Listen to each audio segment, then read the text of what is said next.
பேசி உங்களுக்காக ஜெபிக்க கொடுத்த அருமையான சந்தர்ப்பத்திற்காக நான் ஆண்டவரை ஸ்தோத்திரிக்கிறேன். இயேசு கிறிஸ்து உங்களை அதிகமாக நேசிக்கிறார். இதை பார்த்து கொண்டிருக்கிற நீங்கள் யாராக இருந்தாலும் சரி, ஒருவேளை கடவுள் நம்பிக்கை இல்லாதவர்களாக இருந்து இதை கவனித்து கொண்டிருந்தாலும் இயேசு கிறிஸ்து உங்களை நேசிக்கிறார். அதனால தான் இந்த நிகழ்ச்சியை ஆண்டவர் பார்க்க வைத்திருக்கிறார். காரணம் என்ன தெரியுமா? உங்களுக்கு ஒரு அற்புதம் தேவை. ஏதோ ஒரு பிரச்சனை உங்களை பாதித்து கொண்டிருக்கிறது, ஒரு துக்கம் உங்களை பாதித்து கொண்டிருக்கிறது. நிம்மதியாக தூங்க முடியல, நிம்மதியாக வாழ முடியல. ஏன் இந்த வாழ்க்கை? யார் செய்த பாவம்? நான் என்ன பாவம் செய்துட்டேன்? இப்படி பலவிதமான கேள்விகள் உள்ளத்தில். ஏன் இந்த பிரச்சனை தீர மாட்டேங்குது? ஏன் இந்த வியாதி போக மாட்டேங்குது? ஏன் இந்த நெருக்கத்திலேருந்து எனக்கு ஒரு விடுதலை இல்லை? இப்படி பல கேள்விகள் நெருக்கத்தோடு வாழ்ந்து கொண்டிருக்கலாம். இயேசு உங்களுக்கு ஒரு அற்புதம் செய்ய வேண்டும் என்று தான் இந்த அற்புத பெருவிழாவில் உங்களை சந்தித்து கொண்டிருக்கிறார். அவர் அற்புதம் செய்கிறார் என்பதற்கு நீங்கள் அருமையான சாட்சிகளை கேட்டீங்க தானே. அவங்களுக்கு அற்புதம் செய்த ஆண்டவர் உங்களுக்கு செய்வார். 2000 ஆண்டுகளுக்கு முன்பாக அற்புதம் செய்த இயேசு அவர் நேற்றும் இன்றும் என்றும் மாறாதவர். இன்றைக்கும் அவருடைய அன்பு, அவருடைய வல்லமை, அவருடைய அற்புதங்கள் மாறி போகவில்லை. அதனால தான் இன்றைக்கும் அவர் அற்புதம் செய்து ஜனங்களை மகிழ பண்ணுகிறார். ஏன் அவர் அற்புதம் செய்கிறார் தெரியுமா? உங்கள் மேலே வைத்திருக்கிற அன்பு, ஜனங்கள் மேலே வைத்திருக்கிற ஒரு மனதுருக்கம், உங்களுக்காக அவர் பரிதபிக்கிற ஒரு தேவன். அதனால தான் ஆண்டவர் இயேசு அற்புதம் செய்து மகிழ பண்ணுகிறார்.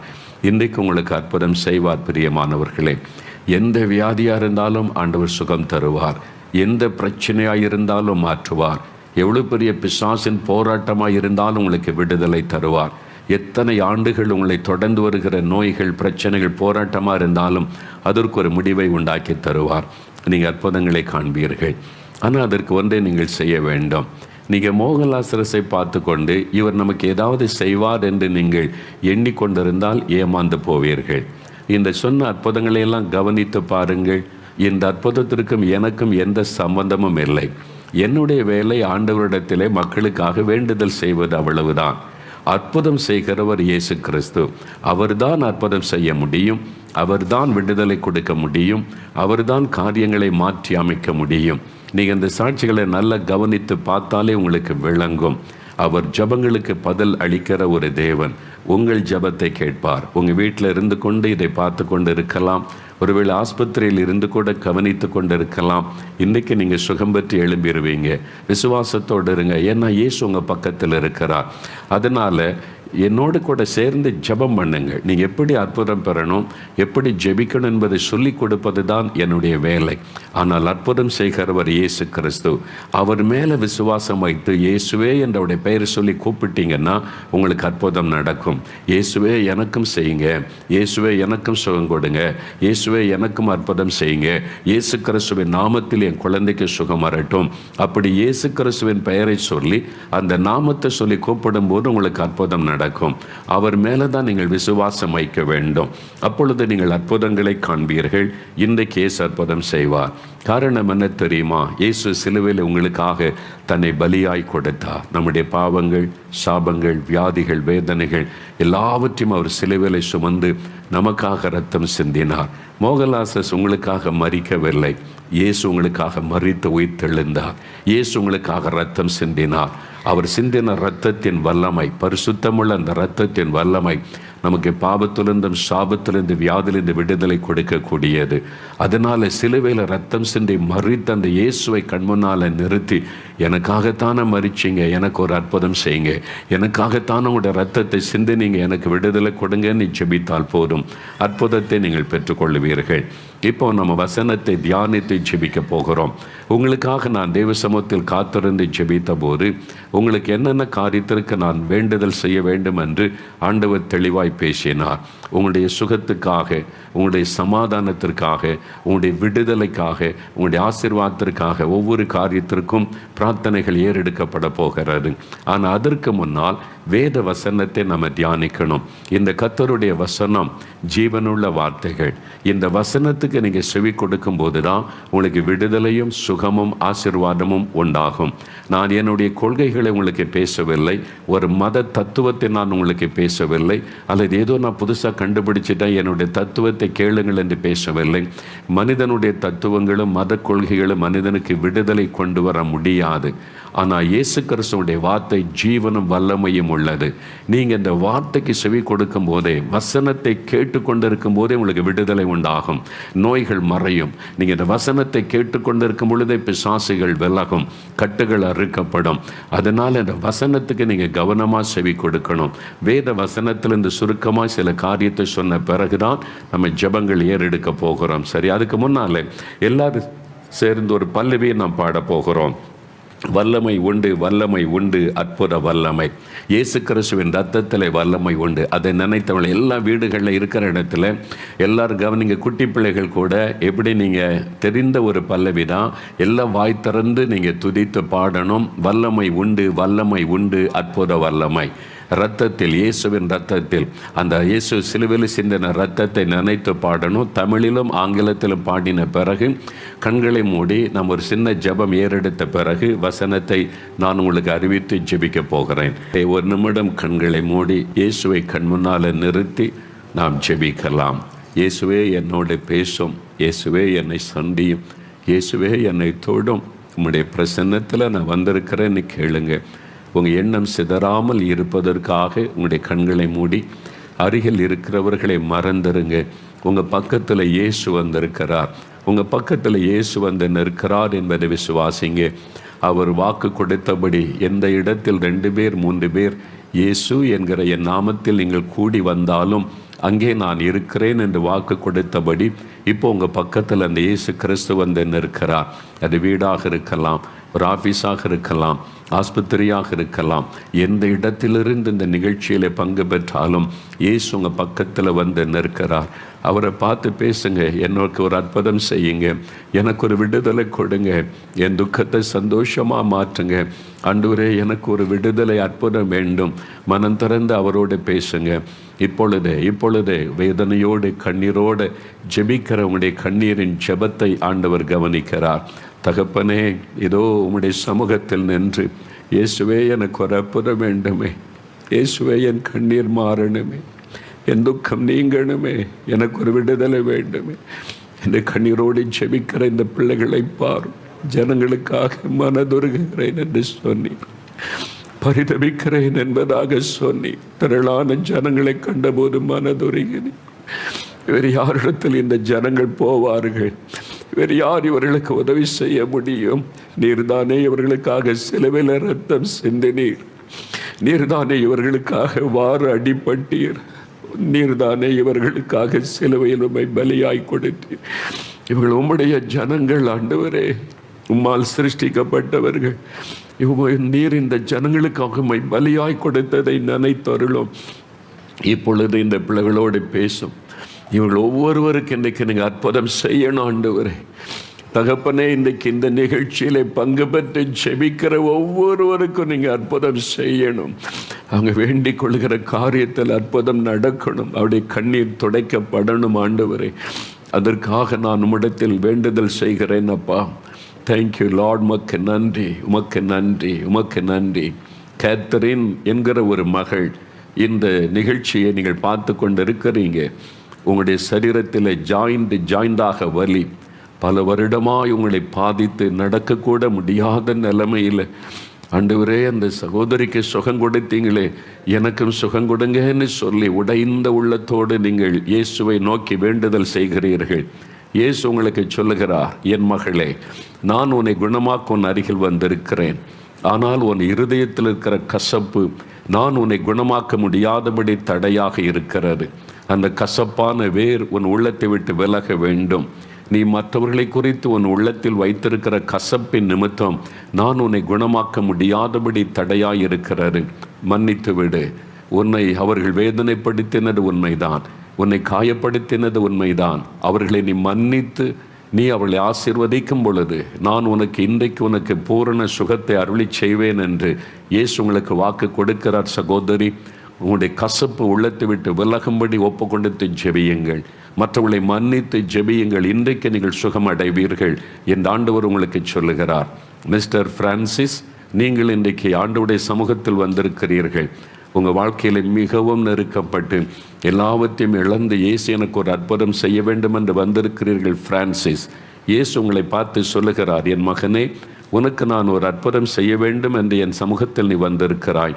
ஆனால் உன்னுடைய வாழ்க்கையில் நீ கடந்து வந்த பாதையில் அநீதியாக நீ நடந்து கொண்ட காரியங்கள் உனக்கு அற்புதம் செய்யக்கூடாதபடி தடையாய் இருக்கிறது. உன் பாவத்தை விட்டு நீ மனம் திரும்பி உன் காரியங்களை சரிப்படுத்தி கொள்ளும் பொழுது நான் உனக்கு அற்புதங்களை செய்து இழந்து போன லாபத்தை திரும்ப அளித்து உனக்கு பூரண சுகத்தை கொடுத்து நான் உன்னை மேன்மைப்படுத்துவேன். நீ என்னை தேடி வந்தது உண்மைதான். ஆனாலும் நீ உன் பொல்லாத வழிகளை விட்டு மனம் திரும்பும் பொழுதுதான் நான் உன்னை ஆசீர்வதிக்க முடியும். நீ சரிப்படுத்த வேண்டிய காரியங்களும் உண்டு. அதை குறித்து உன்னோடு நான் தெளிவாய் பேசியிருந்தும் உன் இருதயத்தை கடினப்படுத்தி கொண்டிருக்கிறாய். இன்றைக்கு நீ மனம் திரும்பி உன்னை ஒப்பு கொடுத்தால் நான் உன்னை ஆசீர்வதித்து உன் வாழ்க்கையை நான் திரும்ப கட்டுவிப்பேன் என்று நான் உனக்கு வாக்கு கொடுக்கிறேன் என்று இயேசு உங்களுக்கு சொல்லுகிறார். Thank you Lord. உம்முடைய பிரசன்னத்திற்காக உமக்கு நன்றி. அவனுடைய மகிமைக்காக நன்றி. இதோ உம்முடைய பிள்ளைகளை நீ சந்திக்க ஆரம்பித்து விட்டதற்காய் ஸ்தோத்திரம். எந்த நாட்டில், எந்த தேசத்தில், எந்த மாநிலத்தில், எந்த இடத்திலிருந்து இந்த வசனத்தை கேட்டுக்கொண்டிருந்தாலும் இப்பொழுது அவருடைய சமூகத்தில் நீ பிரசன்னமாக இருக்கிற அன்பிற்காக உமக்கு நன்றி. உம்முடைய வார்த்தைகளை கொண்டு பேசும். உம்முடைய வசனம் மேற்கொள்ளுவதாக. உம்முடைய வசனத்திற்கு இருதயங்கள் திறக்கப்படுவதாக. நசரேயனாக இயேசு கிறிஸ்துவின் நாமத்தில் பொல்லாத ஆவின் சகல வல்லமைகளை நான் கடிந்து கொள்ளுகிறேன். இருதயங்கள் இயேசுவின் நாமத்தில் திறக்கப்படட்டும். தகப்பனே, நீர் பேசும். உம்முடைய ஜனத்துக்கு அற்புதங்களை செய்து மகிழ பண்ணும். இயேசு கிறிஸ்துவின் நாமத்தில் ஜெபிக்கிறோம் பிதாவே. ஆமேன், ஆமேன். வேத புஸ்தகத்தில் பரிசுத்த யோவான் எழுதின சுவிசேஷம் 9ஆம் அதிகாரம் முதல் வசனத்திலிருந்து சில வசனங்களை நான் வாசிக்கிறேன். இந்த வேத வசனத்திலிருந்து தான் நான் உங்களுக்கு காரியங்களை சொல்லுகிறேன். யோவான் 9ஆம் அதிகாரம் 1ஆம் வசனத்திலிருந்து சில வசனங்கள் கவனியுங்கள். இயேசு அப்புறம் போகையில் பிறவி குருடனாகிய ஒரு மனுஷனை கண்டார். அப்பொழுது இயேசுனுடைய சீஷர்கள் இயேசுவை நோக்கி, ரபி, இவன் குருடனாய் பிறந்தது யார் செய்த பாவம்? இவன் செய்த பாவமோ இவனை பெற்றவர்கள் செய்த பாவமோ என்று கேட்டார்கள். இயேசு பிரதியுத்தரமாக, அது இவன் செய்த பாவமும் அல்ல, இவனை பெற்றவர்கள் செய்த பாவமும் அல்ல. தேவனுடைய கிரியைகள் இவனிடத்தில் வெளிப்படும் பொருட்டு இப்படி பிறந்தான். பகற்காலம் இருக்கும் மட்டும் நான் என்னை அனுப்பினவருடைய கிரியைகளை செய்ய வேண்டும். ஒருவனும் கிரியை செய்யக்கூடாத ராக்காலம் வருகிறது. நான் உலகத்தில் இருக்கையில் உலகத்திற்கு ஒளியாய் இருக்கிறேன் என்று இயேசு சொன்னார். இவைகளை சொல்லி இயேசு தரையிலே துப்பி உமிழ்நீரினால் சேறுண்டாக்கி அந்த சேற்றை குருடனுடைய கண்களின் மேல் பூசி, நீ போய் சீலவாம் குளத்திலே கழுவு என்றார். சீலவாம் என்பதற்கு அனுப்பப்பட்டவன் என்று அர்த்தமாம். அப்படியே அவன் போய் கழுவி பார்வை அடைந்தவனாய் திரும்பி வந்தான். எருசலேமில் இயேசு கிறிஸ்து தன் சீஷரோடு நடந்து போகையில் ஒரு அற்புதம் நடைபெறுகிறது. பிறவி குருடனாயிருந்த ஒரு மனிதனுக்கு ஆண்டவர் பார்வை கொடுக்கிறார். அவனுடைய இருளான வாழ்க்கையை வெளிச்சமாய் மாற்றுகிறார். ஒரு கண் தெரியாத மனிதனுடைய வாழ்க்கையை சிந்தித்து பாருங்கள்.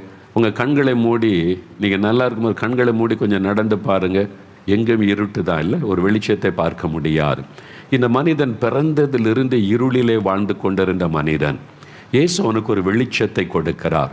அவனுடைய கண்களிலே பார்வை கொடுத்து ஒரு அற்புதமான காரியத்தை அவனுக்கு செய்கிறார். எவ்வளோ பெரிய சந்தோஷம் பார்த்தீங்களா? இன்றைக்கு அவனுடைய வாழ்க்கையில் பிறந்ததிலிருந்து காணப்பட்ட துக்கம் அவனுக்குள்ளே எவ்வளோ பெரிய வேதனையாக இருந்திருக்கும். நான் ஏன் இப்படி பிறந்தேன், எனக்கு ஏன் இப்படிப்பட்ட கஷ்டம் என்ற பல கேள்விகள் இருந்திருக்கும்.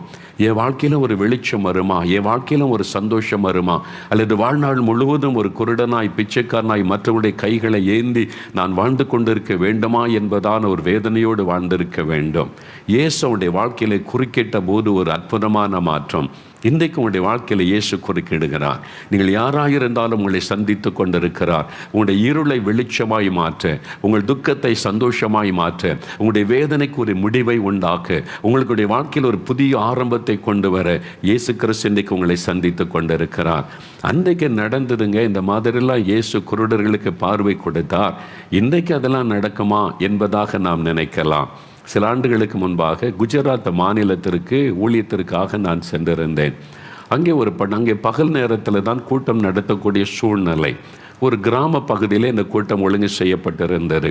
வயல்வெளியிலே பந்தல் அமைத்திருந்தார்கள். பல திசையிலிருந்து ஆயிரக்கணக்கான மக்கள் வந்து கூடிவிட்டார்கள். நான் அதை எதிர்பார்க்கவே இல்லை. அவ்வளவு திரளான மக்கள் வந்து கூட்டத்தில் அமர்ந்திருந்தார்கள். நான் தேவனுடைய செய்தியை பகிர்ந்து கொண்ட பொழுது என்னுடைய செய்தியை பிஷப் தேவதாஸ் அவர்கள் அவங்க மொழியிலே மொழிபெயர்த்து கொண்டிருந்தார்கள். அவங்க தான் அந்த கூட்டத்தை எல்லாம் ஒழுங்கு செய்திருந்தார்கள். அந்த மக்கள் மத்தியிலே அவங்க சுவிசேஷத்தை அறிவித்த ஊழியம் செய்து கொண்டிருக்கிறார்கள். அவர்கள் மொழிபெயர்த்து கொண்டிருந்தார்கள். இயேசு கிறிஸ்துவுடைய அன்பு, அவருடைய வல்லமையை அந்த மக்களுக்கு சொல்லி அவருடைய வியாதியஸ்தர்கள் சுகம் பெற, விடுதலை பெற ஜெப நேரம் வந்தது.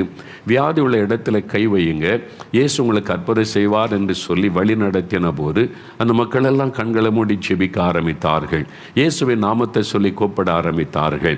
அந்த சில நிமிட நேரம் ஜெபத்திற்கு பிறகு அற்புதங்கள் நடைபெற்றபடியினால் சாட்சி சொல்றவங்க மேடைக்கு வரலாம் என்று அழைத்த போது நிறைய மக்கள் வந்தார்கள். எனக்கு இந்த சுகம் கிடைத்தது, இந்த வியாதிலிருந்து விடுதலை சொல்லி கொண்டிருந்த போது திடீரென்று கூட்டத்துக்கு நடுவில் இருந்த ஒரு வாலிப மகள் எழுந்து சத்தமிட்டாள், பலத்த சத்தமிட்டாள்.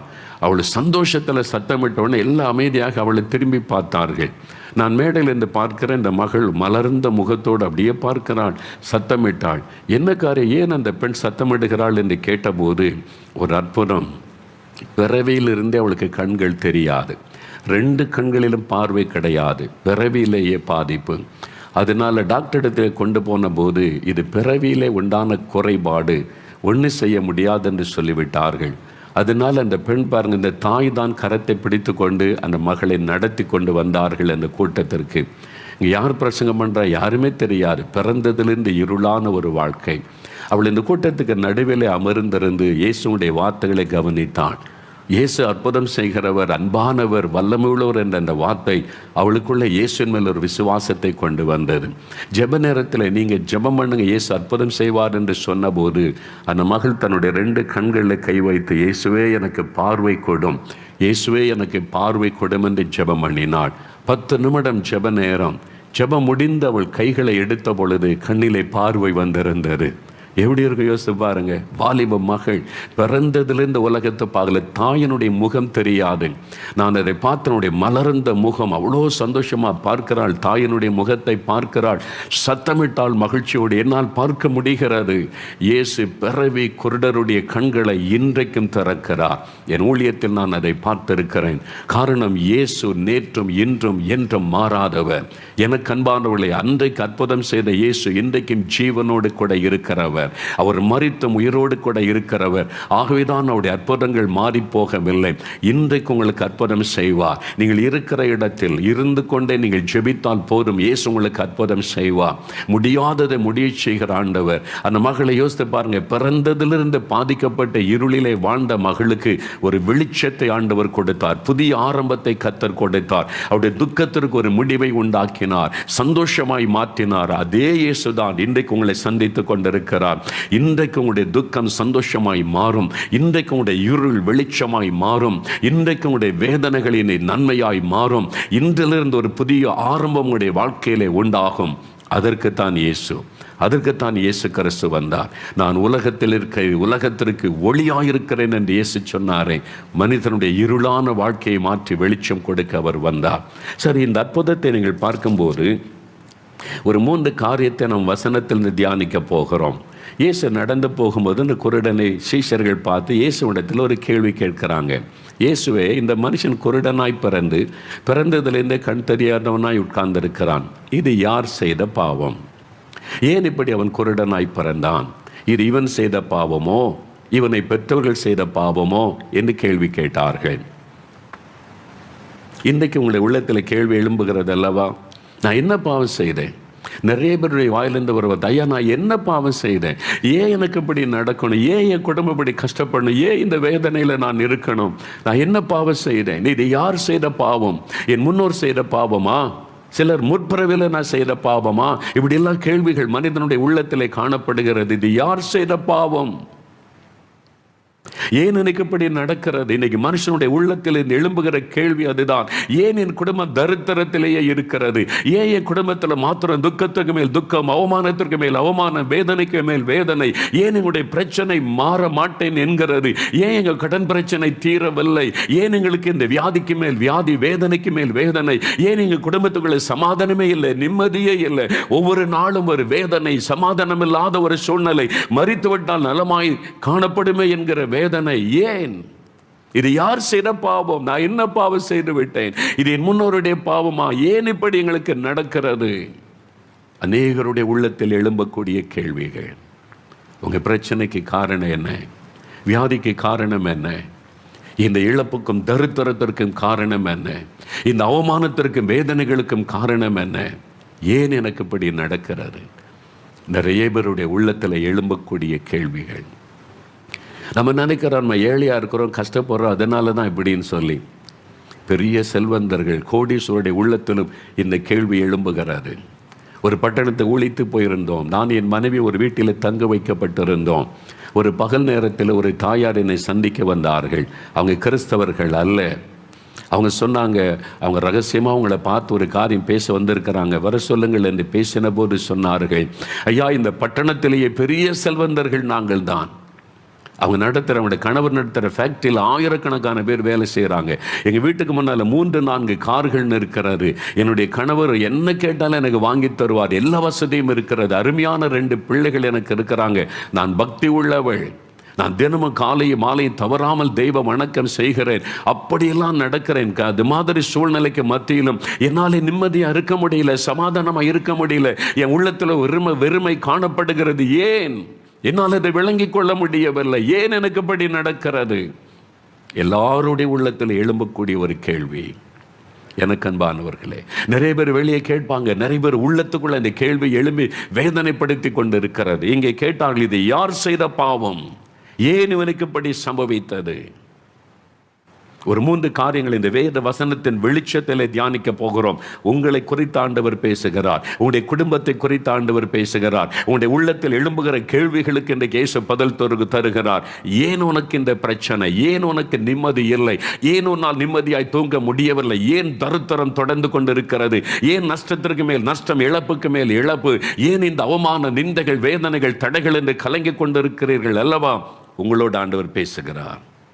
ஏன்? 3 காரியங்கள். இந்த அற்புதத்தில் இயேசு பேசுகிற இந்த காரியத்தில் 3 காரியம். முதலாவது ஒரு காரியம், சீஷர்கள் கேட்குறாங்க, இது இவன் செய்த பாவமா? ஏன் அப்படி கேட்டாங்க அப்படின்னா, ஒரு மனிதனுடைய பாவம் அவனுக்கு பாதிப்பை உண்டாக்கும் என்று தேவனுடைய வார்த்தை தெளிவாய் சொல்லுகிறார். ஒரு மனிதனுடைய பாவம் அவனுக்கு பாதிப்பை உண்டாக்கும். மத்தேயு 9:2 வாசிக்கும் போது இயேசுவினிடத்தில் ஒரு திமிர்வாதக்காரனை கொண்டு வருகிறார்கள். பாருங்க, அவனுடைய கை கால்கள் எல்லாம் முடக்கப்பட்டு, திமிர்வாதத்தினால் பாதிக்கப்பட்டு, அப்படி முடக்கப்பட்ட நிலைமையில் சுமந்து கொண்டு வருகிறார்கள். இயேசு அவனை சுகமாக்கிடுவார், எழும்பி நடக்க சொல்லுவார் என்று தான் அவனுடைய நண்பர்கள் கொண்டு வந்து இயேசுக்கு முன்னால் வைக்கிறார்கள். இயேசு அவனை பார்க்கிறார். பார்த்துட்டு அவன் மேல் அன்பு கோருகிறார். எவ்வளோ கஷ்டத்தில் படுத்திருக்கிறான், இந்த நோய் எவ்வளோ அவனை பாதித்திருக்கிறது என்று அவன் எல்லாரும் பார்க்குறாங்க. இயேசு எழும்பி நடன்னு சொல்லுவார். அப்படி தான் இயேசு அற்புதம் செய்திருக்கிறார், நிறைய பார்த்துருக்குறாங்க. ஆனால் இயேசு சொன்னார், மகனை திடன்கொள், உன் பாவங்கள் உனக்கு மன்னிக்கப்பட்டது. எல்லாம் ஆச்சரியம் என்ன இயேசு நடக்க சொல்லுவான்னு பார்த்தா பாவம் மன்னிக்கப்பட்டதுன்னு சொல்லுகிறாரே. ஏனால் இயேசுவுக்கு தெரியும், இவனுடைய பிரச்சனைக்கு காரணம் அவனுடைய பாவம், அவனுடைய வியாதிக்கு காரணம் அவனுடைய பாவம். இன்றைக்கு முடக்கப்பட்ட நிலைமையில, வேதனையிலும் அவமானத்திலும் அவன் இருப்பதற்கு காரணம் அவனுடைய பாவம். அவனுடைய பாவத்தின் நிமித்தமாக தான் பாதிக்கப்பட்டு இந்த நிலைமையில் அவன் வேதனைப்படுகிறான் என்பது இயேசுவுக்கு தெரியும். அந்த பாவம் மன்னிக்கப்படாதபடி அவன் விடுதலை பெற முடியாது, சுகம் பெற முடியாது, அவனுடைய வாழ்க்கையிலே மாற்றம் வர முடியாது. அவனுடைய பாவம் மன்னிக்கப்பட வேண்டும். அவனுடைய பாவத்தை ஆண்டவர் மன்னிக்க காரணம் என்ன? மனிதன் முகத்தை பார்க்கிறான், தேவனோ இருதயத்தை பார்க்கிறவர். இயேசுடைய இருதயத்தை ஊடுருவி பார்த்தார். அவன் பாவத்தை குறித்த வருத்தமடை உள்ளவனாய், அதை குறித்து வேதனைப்படுகிறவனாய், ஐயோ நான் பாவம் செய்து விட்டேன், என் பாவம் மன்னிக்கப்படுமா? இயேசு மன்னிப்பாரா? என்னை புறம்பே தள்ளிவிடுவாரா என்ற பாவ உணர்வோடு வந்திருந்தான். அதை அறிந்துதான் இயேசு சொல்லுகிறார், மகனே என்று அழைக்கிறார். திடன்கொள், நீ பாவத்தை உணர்ந்தபடினால் உன்னை புறம்பே தள்ள மாட்டேன், உன்னை மன்னிக்கிறேன் என்பதாய் சொல்லுகிறார். அதன் பிறகு இயேசு சொல்லுகிறார், எழும்பி நட. அற்புதம் நடக்கிறது. முதலாவது பாவம், அதிலிருந்து விடுதலை, பாவ மன்னிப்பை ஒரு மனிதன் பெற்றுக்கொள்ள வேண்டும். மனிதனுடைய பாவம் அவனை பாதிக்கும். ஆனால் யோவான் 5:14 38 வருஷ வியாதி கொண்ட மனிதன் இயேசு சுகமாக்கின பிறகு சொல்லுகிறார், இனி பாவம் செய்யாதே. Sin no more. அதிக கேடானது உனக்கு வரும். நீ பாவம் செய்தால் அதிக கேடானது உனக்கு வரும் என்று இயேசு சொல்லுகிறார். காரணம் என்ன? அவனுடைய பாவத்தினால்தான் அவன் வியாதிப்பட்டு கஷ்டப்பட்டான். அதனால தான் ஆண்டவர் எச்சரிப்பு கொடுக்கிறார். அநேக ஆண்டுகளுக்கு முன்னால் என் ஊழியத்தின் ஆரம்ப நாட்கள் எனக்கு ஞாபகம் இருக்கிறது. நான் ஒரு பஸ் ஸ்டாண்டில் பஸ்ஸுக்காய் காத்து நின்றேன். நான் இன்னொரு சகோதரரும் ஒரு ஊழியத்துக்காக போய் கொண்டிருந்தோம். பஸ்ஸுக்காக வெயிட் பண்ணி கொண்டிருந்தோம். நான் ஒரு புஸ்தகத்தை ஒரு ஓரமாக நின்று ஒரு புஸ்தகத்தை வாசித்து கொண்டே இருந்தேன். திடீரென்று ஒரு கரம் நீட்டப்பட்டார். ஐயா, ₹1 கொடுங்க ஐயா அப்படின்னு கேட்டார். என்னடா அது, ஒரு தர்மம் எடுக்கிறவங்க கூட ஏதாவது போடுங்கன்னு தானே கேட்பாங்க. ஐயா ஒரு ₹1 கொடுங்க ஐயா அப்படின்னு கை நீட்டினதை பார்த்த உடனே புஸ்தகத்தை வாசித்து கொண்டிருந்தேன்னா நான் அவர் அப்படி ஏறிட்டு பார்த்தேன்.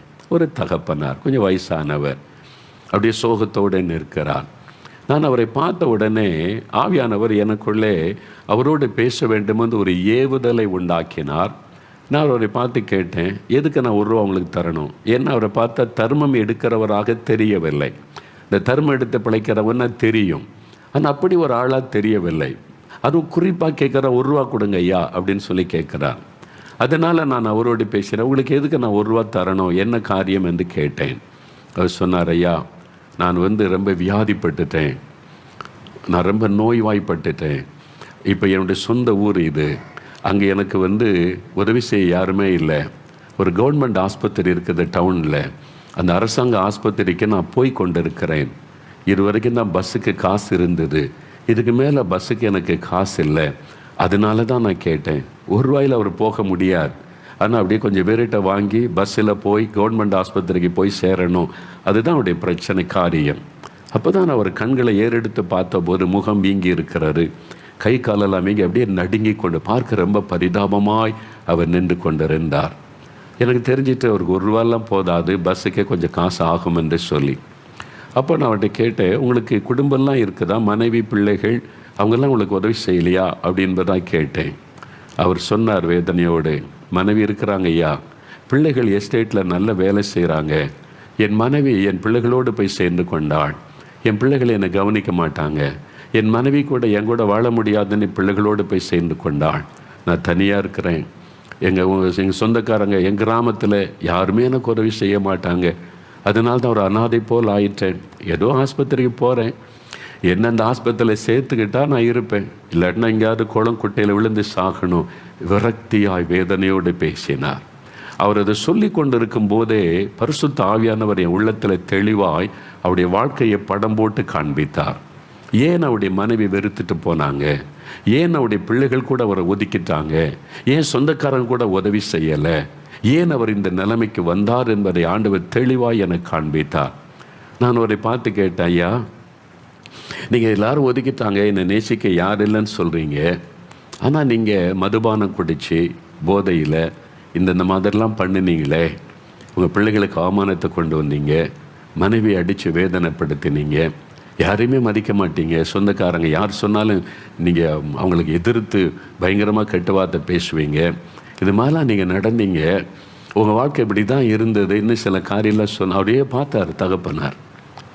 அப்படியே பார்த்து கொண்டு நான் அமைதியாக பேசுகிறேன். என்ன பக்கத்தில் பஸ்ஸுக்கு ஆள் நிற்கிறாங்க, தெரியக்கூட அவர்கிட்ட அமைதியாக பேசுகிறேன். அவர் அப்படியே பார்த்தார். நீ இப்படிலாம் நடந்தீங்க தானே ஐயா, அதனால தான் உங்கள் பிள்ளைகள் கூட வெறுத்துட்டாங்க, மனைவி கூட வெறுத்துட்டாங்க, இது உங்கள் பாவத்தினால தானேன்னு சொன்னேன். அவர் அப்படியே பார்த்துட்டு, ஆமாம் தம்பி, அவர் உணர்ந்தார், இது என் பாவத்தினால தான், நான் இந்த மாதிரி பாவத்தில் வாழ்ந்ததுனால தான் என் பிள்ளைகள் மனைவி எல்லாத்தையும் நான் இழந்துட்டேன், நான் இந்த மாதிரி வியாதிப்பட்டு அனாதை போல் ஆயிட்டேன்னு சொல்லி வேதனைப்பட்டார். அந்த பாவத்தை குறித்த உணர்வு அவருக்குள்ளே வந்ததை நான் கண்டேன். சிலர் எதிர்த்து நான் இப்படி தான் இருப்பேன், நீங்கள் கொடுத்தா கொடுங்க இல்லைன்னா போங்கன்னு சொன்ன, அப்படி இல்லை, அவர் உணர்ந்து காணப்பட்டதை பார்த்தேன்.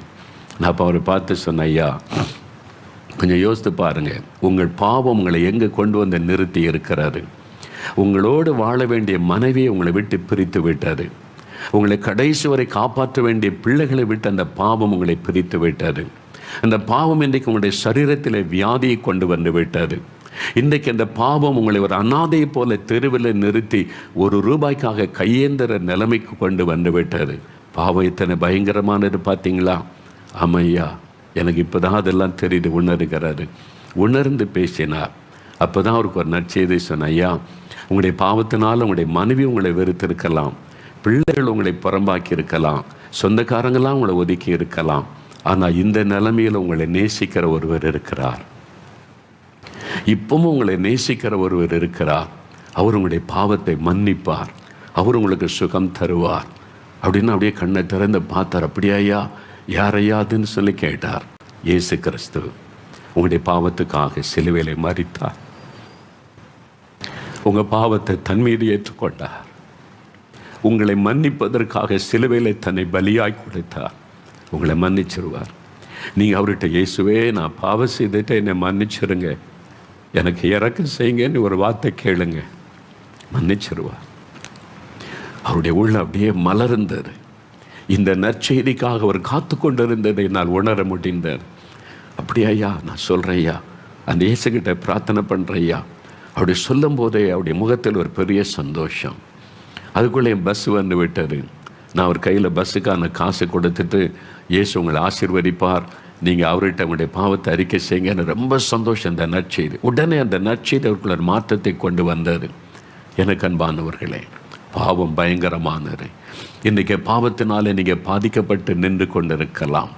கலாத்தியர் 6:7 வேத புஸ்தகத்தில் சொல்லுகிறது, தேவன் தன்னை பரியாசம் பண்ண விட்டார். மனிதன் எதை விதைக்கிறானோ அதை அறுப்பான். மனிதன் எதை விதைக்கிறானோ அதை அறுப்பான். பாவத்திற்கேற்ற பலனை அவன் அடைவான் என்று வேதம் எச்சரிக்கிறது. எனக்கு அன்பானவர்களே, பாவம் பயங்கரமானது. கொலோசியர் 3:25 வாசித்து பாருங்க. அநியாயம் செய்கிறவன் தான் செய்த அநியாயத்திற்கேற்ற பலனை அடைவான் என்று வேதம் சொல்லுகிறது. வேத புஸ்தகத்தில் நீதிமொழிகள் 23 அதிகாரம் 29-30 வசனத்தை நான் வாசிக்கிறேன், கவனமாய் கேளுங்கள். பாருங்கள், வேத வசனம் சொல்லு, ஐயோ யாருக்கு வேதனை, யாருக்கு துக்கம், யாருக்கு சண்டைகள், யாருக்கு புலம்பல், யாருக்கு காரணமில்லாத காயங்கள், யாருக்கு ரத்தம் கலங்கின கண்கள், யாருக்கு வேதனை, யாருக்கு கஷ்டம், யாருக்கு கவலை, கண்ணீர், பயம், துக்கம், யாருக்கு? வேதம் மதுபானம் இருக்கும் இடத்தில் தங்கி தாபரிக்கிறவர்களுக்கும் கலப்புள்ள சாராயத்தை நாடுகிறவர்களுக்கும் தானே. மதுபானத்தை நாடுகிறவர்களுக்கு துக்கமும் வேதனையும் அவமானமும் நெருக்கம் தான் வரும் என்று வேதம் சொல்லுகிறது தெளிவாக. அப்போ என்ன செய்யணும்? தன் பாவத்தை உணர்ந்து ஒரு மனிதன் மனம் திரும்பும் பொழுது அவனுடைய பாவத்தை மன்னித்து அவனுக்கு புது வாழ்க்கை கொடுக்க ஒரு ஆண்டவர் இருக்கிறார். அவர்தான் இயேசு கிறிஸ்து. அவர் பாவத்தை மன்னிக்கிறவர் மாத்திரமல்ல, பாவத்தினால் வந்த பாதிப்புகளை சரிப்படுத்தக்கூடியவர் இயேசு.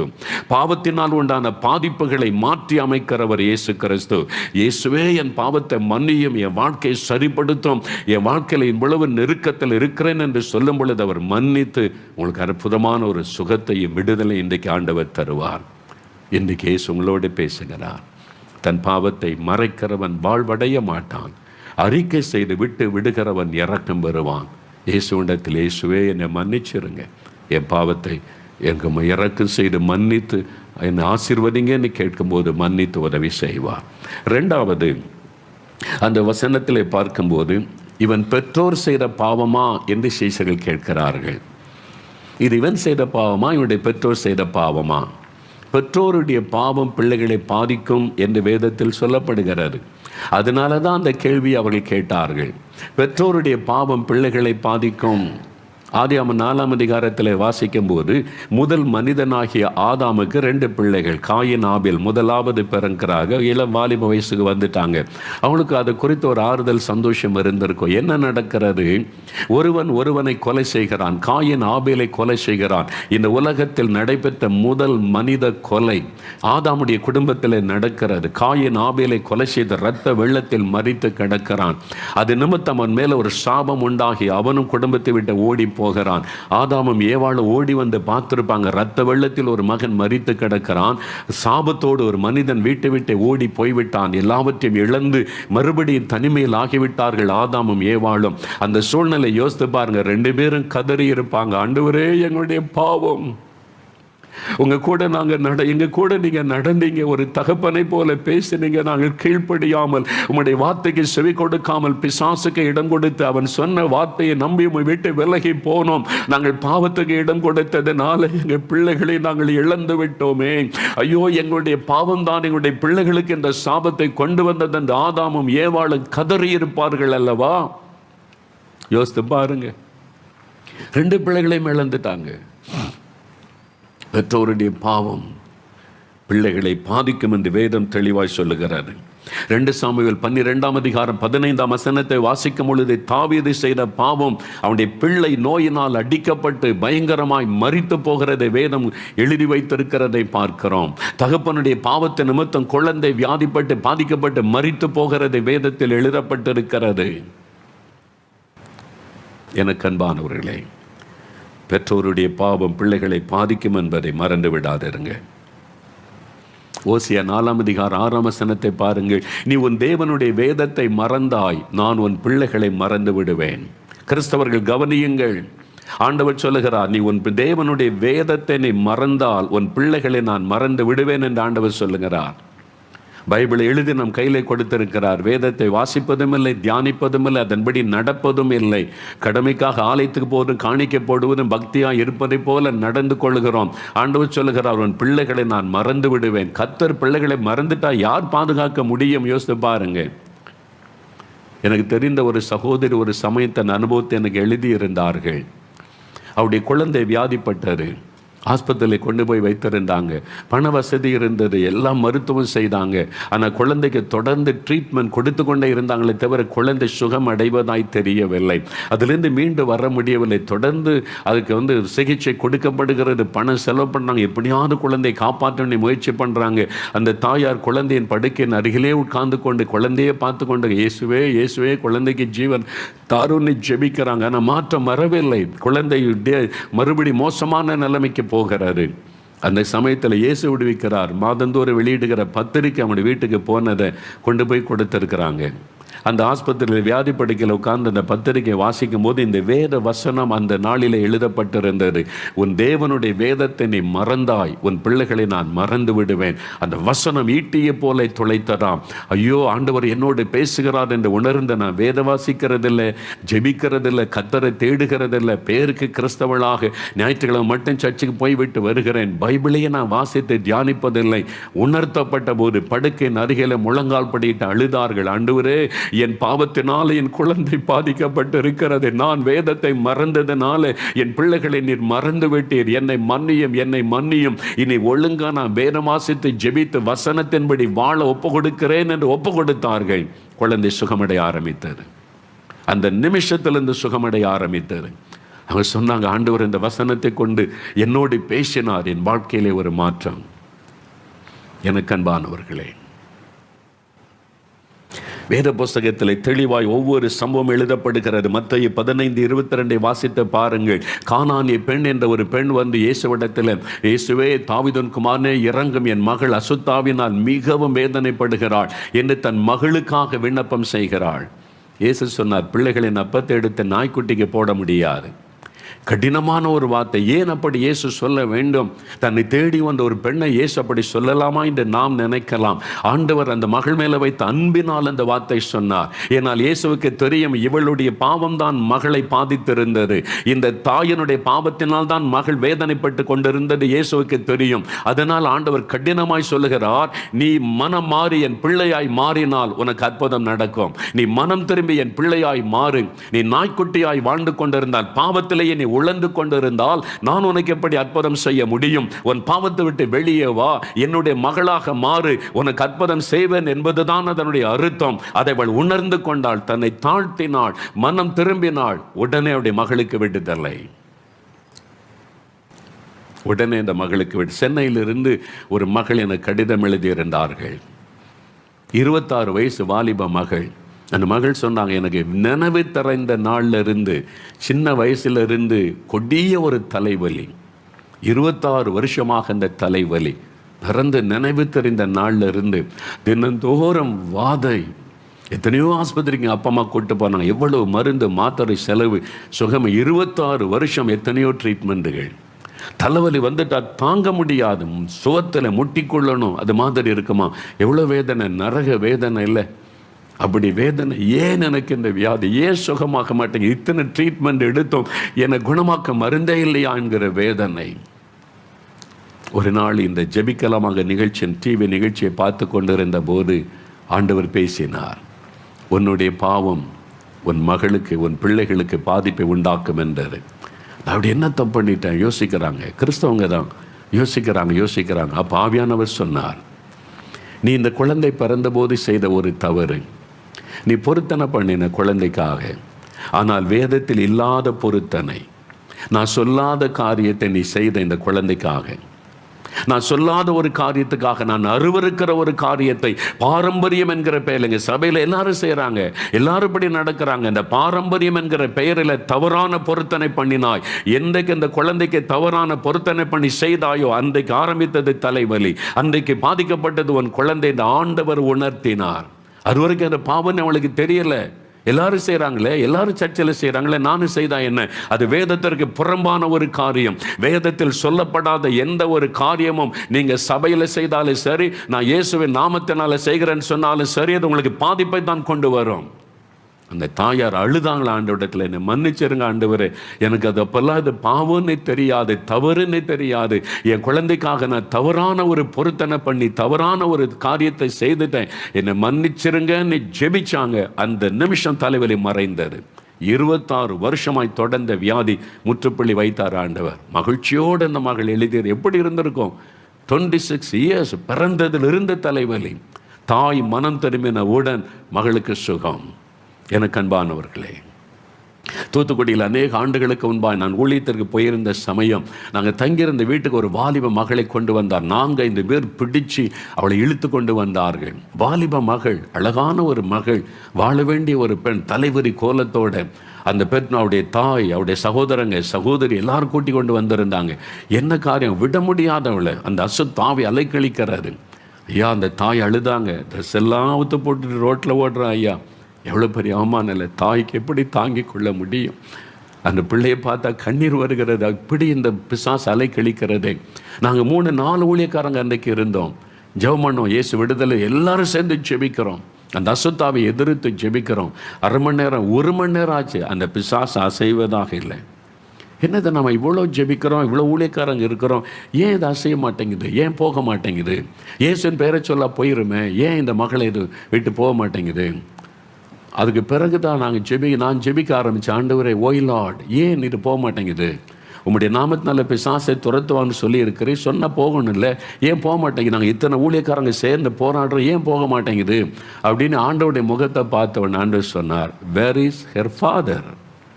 ஆண்டவர் ஒரு கேள்வி கேட்டார், இவளுடைய தகப்பன் எங்கே? Where is her father? தாய் வந்திருக்கிறாங்க, சகோதரர் வந்திருக்கிறாங்க, சகோதரிகள், பிள்ளைகள்லாம் அழுகிறாங்க, தகப்பன் எங்கேன்னு கேட்டார். அப்போ தான் தெரிந்தது, அதான் ரூட், அங்கே தான் இருக்கிற காரியம். அவர்கிட்ட கேட்டவங்க, அப்பா எங்கள் தம்பி, அப்பா இங்கே தான், கிறிஸ்தவர் தான், அலைந்து கொண்டு இருப்பார், உங்கள் அப்பா கூட்டிகிட்டு வா, கர்த்தர் சொல்லுகிறார். அவன் போய் தேடி கண்டுபிடிச்சி கூட்டிகிட்டு வந்து தகப்பனார் வந்தான். கிறிஸ்தவராக இருந்தும் கர்த்தர் குறித்த பயம் கிடையாது, ஆண்டவரை தேடுவது கிடையாது, இஷ்டப்படி குடித்து கொண்டு அலைவார். இந்த மகள் படுற கஷ்டம், தகப்பனார் வந்தார், அவர் தனியாக கூட்டு பேசின, அவங்க மகள் படுற வேதனை பாருங்கள். இந்த வாலிப வயசில் ஒரு வாழ வேண்டிய மகள் படுற கஷ்டத்தை பாருங்கள். இந்த நிந்தை, அவமான, வேதனை இவ்வளோத்துக்கு காரணம் நீங்கள் தான். நீங்கள் தான். ஆண்டவர் சொல்லுகிறார், நீங்கள் தான். கண்ணீர் விட்டு அழுதா, முதல் முறையாக தன் வாழ்க்கையில் கண்ணீர் விட்டு அழுதா, முழங்கால் படியிட்டு கண்ணீர் விட்டு, என்னை மன்னியும் ஆண்டவரே, என் பாவத்தை மன்னித்து என் மகளுக்கு விடுதலை கொடுங்கன்னு அவர் அழுதார். அடுத்த நிமிஷம் அந்த ஆவி போய்விட்டார். அடுத்த நிமிஷம் மகளுக்கு விடுதலை. நாங்கள் போராடவே இல்லை, அவர் மனம் திரும்பின உடன் மகளுக்கு விடுதலை. தகப்பனுடைய பாவம் அந்த பிள்ளையை பாதித்தது. உங்கள் பாவம் உங்களுடைய பிள்ளையை பாதிக்கும், உங்களுடைய அடுத்த சந்ததியை பாதிக்கும். சென்னை பட்டணத்தில் ஒரு நாள் சகோதரர் சாம் ஜபத்தர் அண்ணன் உங்களுக்கு தெரியும், அவங்க ஒரு அனுபவத்தை சொன்னாங்க. ஒரு நாள் ஒரு சகோதரர் பார்க்க வந்தாங்க. அவங்களுக்கு தெரிந்தவங்க, தாசில்தாராக அரசாங்கத்தில் பணி செய்து ஓய்வு பெற்றவர், ரிட்டையர்ட் ஆனவங்க.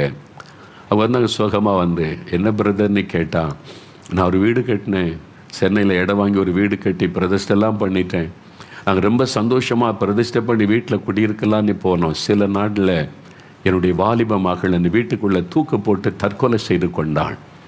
ஏன் காரணமே தெரியல.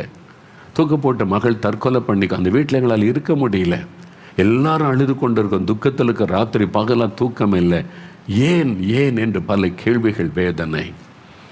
அதனால தான் எனக்கு ஒரு ரொம்ப துக்கம், ஜெபிச்சுட்டு போகலான்னு வந்தேன்னு சொன்னார்.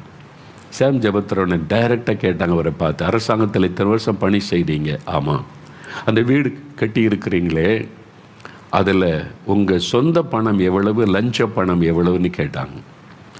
லஞ்ச பணம் எவ்வளவு அந்த வீடு கட்டினதில்லை.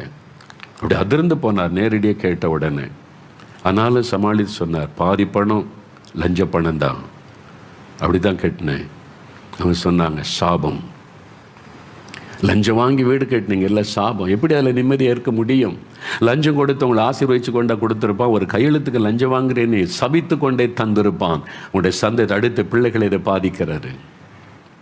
உங்களுடைய பாவம் உங்களுடைய பிள்ளைகளை பாதிக்கிறது. உங்கள் பிள்ளைகளுக்கு தானே பணம் சேர்த்தீங்க, பிள்ளைகளுக்கு தானே வீடு கட்டினீங்க, அந்த பிள்ளையும் வாழ முடியல, இப்போ இருக்கிறவங்களும் வாழ முடியல. பாவம், லஞ்சம் வாங்குவது பாவம் என்று நமக்கு பைபிளில் எழுதி கொடுத்திருக்கிறாரு. புறஜாதியான் என்றால் அவங்களுக்கு தெரியாது, அவங்க மதத்தில் அது சொல்லவில்லை. அவங்க மதத்தில் அவங்க யாரும் லஞ்சம் வாங்கினா பாவம் சாபம்னு சொல்லி கொடுப்பதில்லை. நமக்கு பைபிள் ஆண்டவர் எழுதி கொடுத்திருக்கிறார். அதை தெரிந்து நீங்கள் செய்கிறீர்கள் என்றால் எப்படி நீங்கள் சமாதானமாக இருக்க முடியும்? அழுதார், தப்பு பண்ணிட்டேன், எல்லாரும் வாங்குறாங்கன்னு நானும் வாங்கிட்டேன், எல்லாம் நல்லா தானே இருக்கிறாங்க, நல்லா இருக்கிற மாதிரி தான் தெரியும்.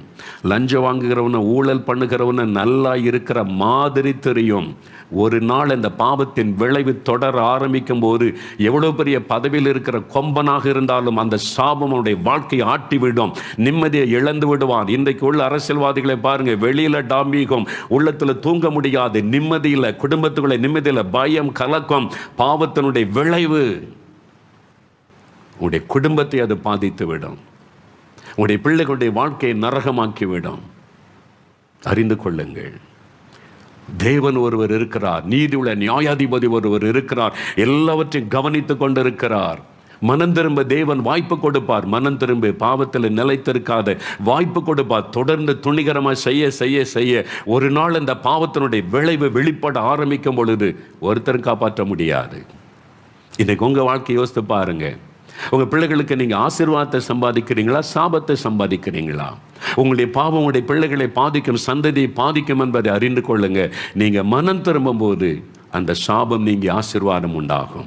அதனால தான் கேட்குறாங்க, இது யார் செய்த பாவம்? சில பாவங்கள் உங்களை மட்டும் பாரு. ஒருத்த குடிக்கிறான்னு வைங்க, அவனை பாதிக்கும், அவன் குடும்பத்தை பாதிக்கும். ஆனால் லஞ்சம் வாங்கும்போது சமுதாயத்தை பாதிக்கும். நீ கலப்படம் பண்ணும்போது உன்னை நம்பி ஒன்று பொருள் வாங்குகிறவனை பல ஆயிரம் குடும்பங்களை பாதிக்கும். நீ ஊழல் பண்ணும்போது உன்னை நம்பி ஓட்டு போட்ட முழு சமுதாயத்தை பாதிக்கும், சாபமாய் மாறும். இதான் வேதம் சொல்லுகிற காரியம். சில பாவங்கள் நியாயத்தீர்ப்புக்கு முந்திக் கொள்ளும் என்று வேதம் சொல்லுகிறது. சில பாவங்கள் மனிதனை தொடர்ந்து பிடிக்கும் என்று வேதம் சொல்லுகிறது. சில பாவங்கள் மரணத்தை கொண்டு வரும் என்று வேதம் சொல்லுகிறது. பாவம் பாவமே. அதனால தான் நீங்கள் மனம் திரும்பி இயேசு கிறிஸ்து கொடுக்கிற பாவ மன்னிப்பின் ரட்சிப்பை பெற்றுக்கொள்ளணும். அதுக்கு தான் ஆண்டவர் பேசுகிறார், உங்களோட பேசுகிறார்ல. ஆண்டவர் மன்னிக்க ஆயத்தம். எவ்வளோ பெரிய பாவத்தை மன்னித்து உங்களுக்கு வாழ்வழிக்க இயேசு ஆயத்தமாக இருக்கிறார். அது எத்தனை பெரிய பாவமாக இருக்கட்டும், இயேசு கிறிஸ்துவின் ரத்தம் சகல பாவங்களையும் நீக்கி சுத்திகரிக்கும். கடைசியாக இந்த அற்புதத்தில் இன்னும் ஒரு காரியம் பாருங்கள். 2 காரியம் முதல்ல பார்த்தா, ஒரு மனிதனுடைய பாவம் அவனை பாதிக்கும், ஒரு மனிதனுடைய பாவம் பிள்ளைகளை பாதிக்கும், பெற்றோருடைய பாவம் பிள்ளைகளை பாதிக்கும். சரி, 2மே இல்லை, நான் மனம் திரும்பிட்டேன், ரட்சிக்கப்பட்டுட்டேன், ஆண்டவர் பாவத்தெல்லாம் மன்னிச்சிட்டாரு, பிறகு எனக்கு இந்த வியாதி, பிறகு இந்த மாதிரி துக்கம், பிறகு நாங்கள் இப்படி கஷ்டப்படணும். அப்போ இயேசு ஒரு பதில் சொல்லுகிறார். இயேசு பிரதியுத்தரமாக, இவன் இப்படி குருடனாய் பிறந்தது இவன் செய்த பாவமும் அல்ல, இவனை பெற்றவர்கள் செய்த பாவமும் அல்ல, தேவனுடைய கிரியைகள் இவனில் வெளிப்படும் பொருட்டு இப்படி பிறந்தான். இது இவனை குறித்து மட்டும்தான் இயேசு சொல்லுகிறார். இதை வைத்துக்கொண்டு பாவம் பாதிக்காது, பெற்றோருடைய பாவம் பிள்ளைகளை பாதிக்காதுன்னு சிலர் வியாக்கியானம் பண்ணுகிற காரியங்களை நம்ம பார்க்கிறோம். ஆனால் பைபிளை முழுமையாக பார்த்தீங்கன்னா தான் நீங்கள் அறிந்து கொள்ள முடியும். இந்த குருடனுடைய காரியத்தில் இயேசு சொல்லுகிறார், ஒரு மனிதனுடைய பாவம் அவனை பாதிக்கும், ஒரு மனிதனுடைய பாவம் பிள்ளைகளை சந்ததியை பாதிக்கும். ஆனால் இவனுடைய காரியம் வித்தியாசமானது. இது இவன் செய்த பாவமும் அல்ல, இவனை பெற்றவர்கள் செய்த பாவமும் அல்ல, இவனுடைய காரியம் வித்தியாசமானது. என்ன காரியம்? தேவனுடைய கிரியை இவனில் வெளிப்படும் பொருட்டு. அப்போ இயேசு அவனுக்கு பார்வை கொடுத்த உடனே எருசலேமிலே மத தலைவர்கள் மத்தியில் கொந்தளிப்பு உண்டாகிறது. இவன் எப்படி சுகமானான்? இவன் குருடனா இருக்கிறான், இவன் எப்படி இயேசு என்ற அவனை கூட்டு மிரட்டாங்க. சொல்றான், நான் குருடனா இருந்தேன், இப்போ காண்கிறேன், இயேசு எனக்கு பார்வை கொடுத்த, அதுதான் எனக்கு தெரியும். இயேசுவின் நாமம் மகிமைப்படுகிறது, தேவனுடைய வல்லமை வெளிப்படுகிறது. அதற்காக தேவன் இதை அனுமதித்தார். யோவான் 11ஆம் அதிகாரத்தில் லாசருடைய குடும்பத்தை குறித்து பார்க்கிறோம். லாசரு இயேசுடைய ஃப்ரெண்டாக இருந்தவன். இயேசு அந்த குடும்பத்தை நேசித்தார். அவன் வியாதிப்பட்டான். அவன் என்ன பாவம் செய்தான்? மரணப்படுக்கையில் ஆகிவிட்டான். அவன் என்ன பாவம் செய்தான்? இயேசுக்கு பிரியமாக இருந்தவன், இயேசுடைய சிநேகிதனாக இருந்தவன். ஏன் அவன் வியாதிப்பட்டு மரிக்கணும்? மரித்து விட்டான் என்று பார்க்கிறோம். இயேசு சொல்லுகிறார், அந்த வியாதிப்பட்ட போது இது மரணத்துக்கு ஏதுவான வியாதி அல்ல, தேவனுடைய குமாரன் அதில் மகிமைப்படுவார், தேவனுடைய குமாரனாகிய இயேசுக்கு மகிமை கொண்டு வரும்படிக்கு அவன் வியாதிப்பட்டிருக்கிறான் என்று இயேசு சொல்லுவதை வேதத்தில் பார்க்கிறோம். அவன் மரித்து போனான். 4 நாள் கழித்து இயேசு அவனை உயிரோடு எழுப்பினார். உலகமே திரும்பி பார்த்தது, இப்படி ஒரு அற்புதமாம், இது யார் செய்ய முடியும்? திரள் கூட்ட மக்கள் இயேசு கிறிஸ்துவினுடைய வல்லமையை அறிந்து மனம் திரும்பி இயேசுவின் மேலே விசுவாசம் வைத்தார்கள். அதற்காகத்தான் அந்த காரியம். உங்க வாழ்க்கையில் நீங்க மனம் திரும்பி இருக்கிறீங்க, ரட்சிக்கப்பட்டுட்டீங்க, ஆண்டவருக்கு ஒப்பு கொடுத்துட்டீங்க, பின் ஏன் எனக்கு இந்த நெருக்கம், இந்த கஷ்டம் என்று நினைக்கலாம். ஆண்டவருடைய நாமம் உங்கள் மூலமாய் மகிமைப்பட போகிறது. ஆண்டவருடைய வல்லமை உங்களுடைய வாழ்க்கையில வெளிப்பட போகிறது. அதற்காகவே இந்த காரியம் அனுமதிக்கப்பட்டிருக்கலாம்.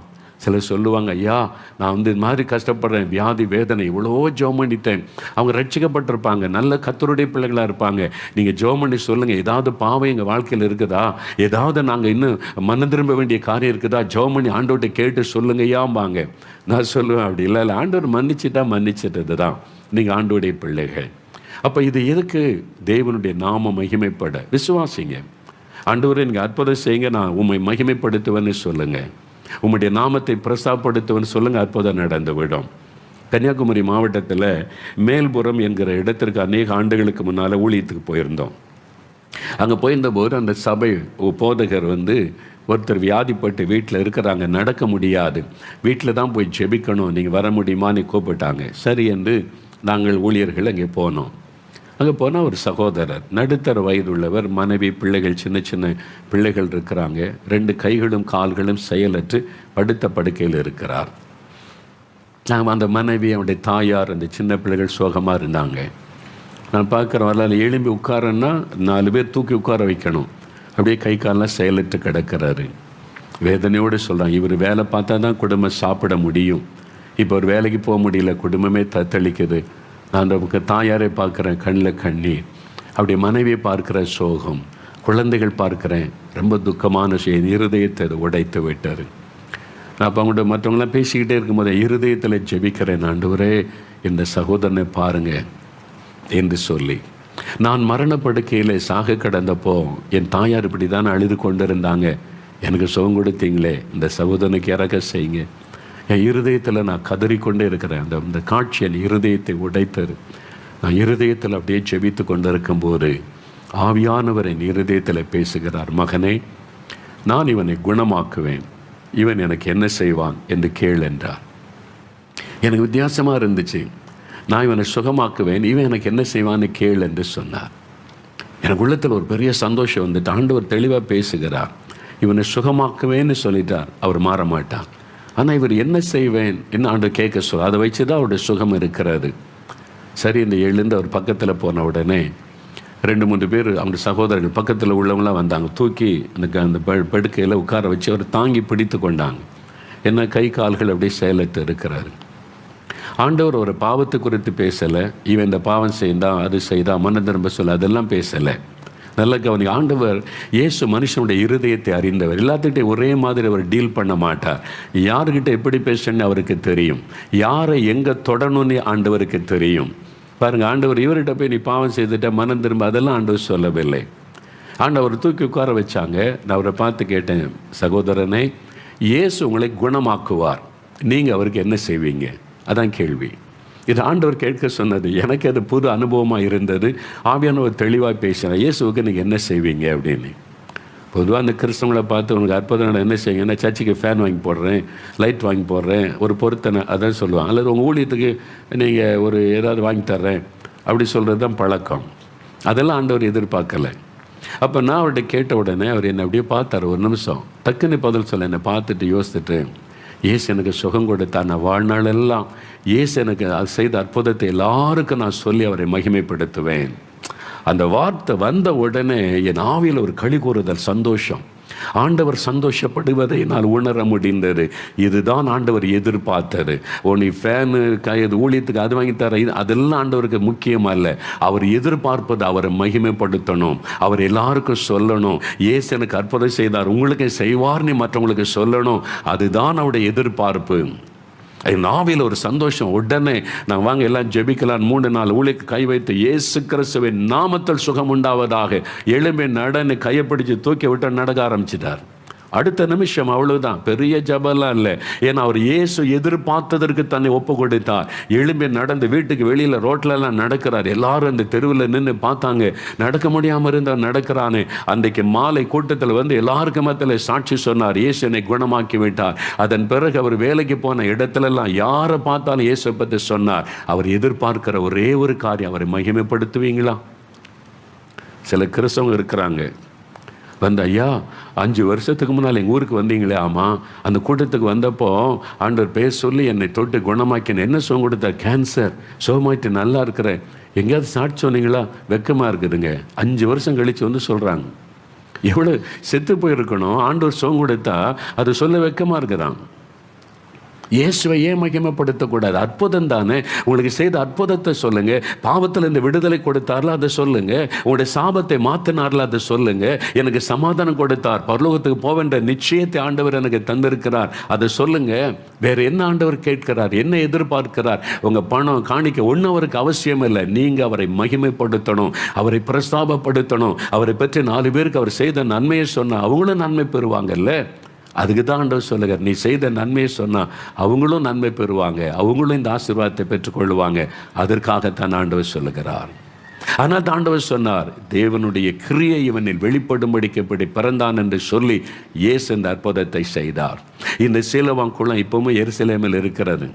இவன் போய் கழுவிட்டு வந்தால சீலோவாம் குளம் அது இருக்கிறது. அந்த இடத்துக்கு போயிருந்தான். இஸ்லாமியர்கள் தான் அதை பாதுகாக்கிறாங்க. முஸ்லீம் சகோதரருடைய கட்டுப்பாட்டில் இருக்குது.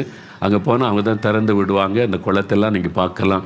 எனக்கு ஆரம்பத்தில் ஆச்சரியம், இது என்ன இஸ்லாமிய சகோதரர்கள் இதை பாதுகாத்து வர்றாங்கன்னு சொல்லி. அப்போ அந்த வழிகாட்டி சொன்னார், இந்த இயேசு செய்த இந்த அற்புதம் இஸ்லாமியர்கள் அவங்க வச்சிருக்கிற குரான்லையும் எழுதப்பட்டிருக்கிறது. அவங்களுடைய மத புஸ்தகம் பரிசுத்த குரான் வச்சிருக்கிறாங்கல்ல, அதில் கூட இந்த அற்புதம், இயேசு செய்த அற்புதம் எழுதப்பட்டு இருக்கிறது. உண்மையில் இயேசு செய்த அநேக அற்புதங்கள் குரானில் எழுதப்பட்டு இருக்கிறது. இயேசு லாசருவை 4 நாள் கழித்து உயிரோடு எழுப்பினார்ல, அந்த இடம் பெத்தானியாவுக்கு போனீங்கன்னா ஒரு சர்ச் இருக்கிறது, லாசரஸ் சர்ச். நான் பார்த்தேன், லாசரஸ் சர்ச். இந்த லாசரஸ் சர்ச்சுக்கு ஒட்டுனது என்ன தெரியுமா? ஒரு முஸ்லீம் மாஸ்க் இருக்கிறது. அதுக்கு பேரும் லாசரஸ் மாஸ்க்கு. நான் அதை ஆச்சரியமாக கேட்டேன், இங்கே லாசரஸ் சர்ச்சு, இங்கே லாசரஸ் மாஸ்க்கு, அவங்க இஸ்லாமிய சகோதரர்கள் தொழுது கொள்கிறாங்களே எப்படின்னு கேட்டேன்.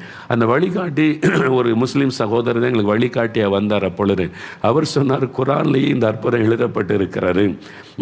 இயேசு 4 நாள் கழித்து லாசர் உயிரோடு எழுப்பின இந்த அற்புதம் குரானிலையும் எழுதப்பட்டு இருக்கிறதுன்னு சொன்னார். எனக்கு ரொம்ப ஆச்சரியமாக இருந்தார். அதனால தான் அவங்களும் இந்த இடத்தை பாதுகாத்து வருகிறார்கள் என்பதாக. இயேசு எவ்வளோ அற்புதமானவர். இன்றைக்கு அதே இயேசு உங்களுக்கு அற்புதம் செய்ய உங்களை சந்தித்து கொண்டு இருக்கிறார். இப்போ நாம்